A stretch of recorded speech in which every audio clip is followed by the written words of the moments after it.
Massachusetts felt the burn this weekend. More than 20,000 of its residents turned out for a Bernie Sanders rally at the Boston Convention and Exhibition Center on Saturday. Now, it is Massachusetts. It's Boston, so it is to be expected, but nonetheless, that's a huge, huge crowd. Now, it's so big that it appears that he has broken another record for the audience in the state. He actually beat President Barack Obama's, or at that time, candidate Barack Obama's record of 10,000 people during the 2008 election, according to the Boston Globe. Sanders' campaign also has had a lot of other good news. He raised a lot of money. Now, I covered that. He raised $26 million. Do you know how much Hillary Clinton raised? $28 million.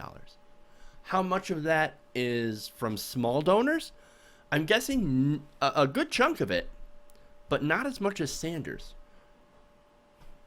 Most of what Sanders has received has been small individual donations of $200 or less. There's Hillary Clinton. It's easier for her to raise money when she has $2,700 a plate dinner to get a lot of rich donors who give the maximum. Now, what's interesting is he's raised just as much as Clinton, almost as much as Clinton, in the third quarter of fundraising. Remember, we're still in the beginning, the early stages of primary season. We haven't even had the first debate. And here comes Sanders, scooping up lots of individual donors, and of course has been shooting up in the polls in Iowa and New Hampshire. Now, nationally in the polls, Sanders is still behind, but even now, he's continuing to gain ground and close the gap between him and Hillary Clinton. So here comes Bernie Sanders. Now, on the comparisons between the Obama campaign and the Sanders campaign, it's pretty significant. Now, the senator has exceeded another Obama marker by becoming the first candidate to reach 1 million online donations nearly 5 months earlier than Barack Obama did. Now, this is significant. Comparing the success of the Obama campaign and the Sanders campaign, I think is a pretty valid strategy. You want to look at those and look at those as kind of a benchmark, right? Compare them against each other. Where was Obama at this time in the presidency, in the candidacy? Where's Bernie Sanders in the candidacy? You look at that, you realize that Bernie Sanders has actually been surging far more effectively and been doing online campaigning far more effectively than Barack Obama did in 2008. And both, of course, were going up against the presumed nominee that was Hillary Clinton, the unstoppable juggernaut presumed nominee. Now, we saw what happened the first time around when she was a presumed nominee. I wonder if the same is going to happen this time. I don't know. We're still early. But just like Barack Obama, here comes Bernie Sanders out of nowhere and has gained a significant amount of steam.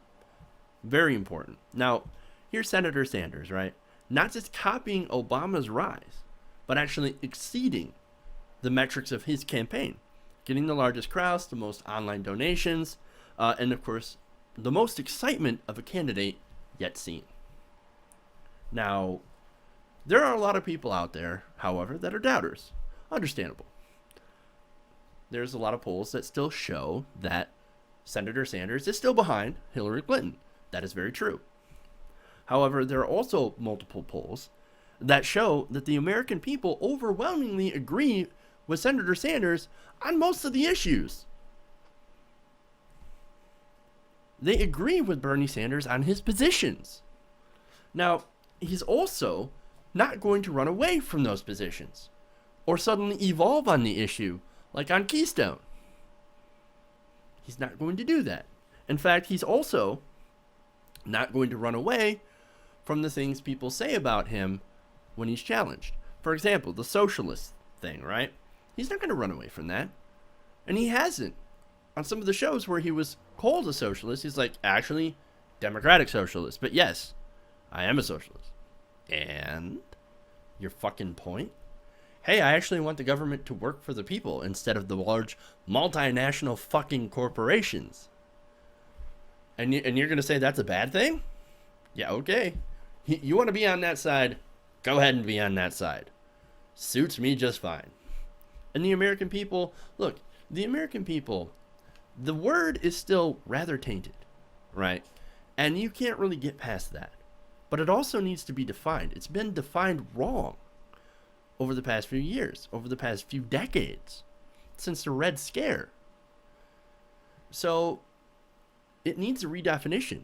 And Sanders isn't running away from that. He is actually trying to redefine that word to mean what they have in the Scandinavian countries, who are actually happier and healthier and are doing much better on happiness indexes and everything than we are. So yeah, he's redefining the word, and that's a good thing. And it's definitely a good thing that Sanders isn't going to run away from that moniker. He's not going to run away when Fox News says something negative about him, who says he's a socialist. Which, by the way, Fox News has already been calling President Barack Obama a socialist for like the last 8 years. I'm just saying, Fox News has already been doing that. And so maybe the word has lost its significance. But anyway. Now, on Sanders, do I think that if he wins, he can do everything? No, obviously not. Come on. Even he knows. He knows. He talked about that. And said, look, I know I don't have any illusions that I can walk into a Republican Congress and say, okay, let's raise the minimum wage. No, of course not. He knows this, and he actually has a plan for this. He's going to fight for it, for one. And he wants us, the people who support him, and the people who actually want these policies, to support him, to actually help him do this. See, once the election's over, that doesn't mean the progressive revolution stops. Okay, that does not mean that we can stop working towards these progressive solutions. No, that's only the beginning. It's only the beginning. And that's Bernie Sanders' message.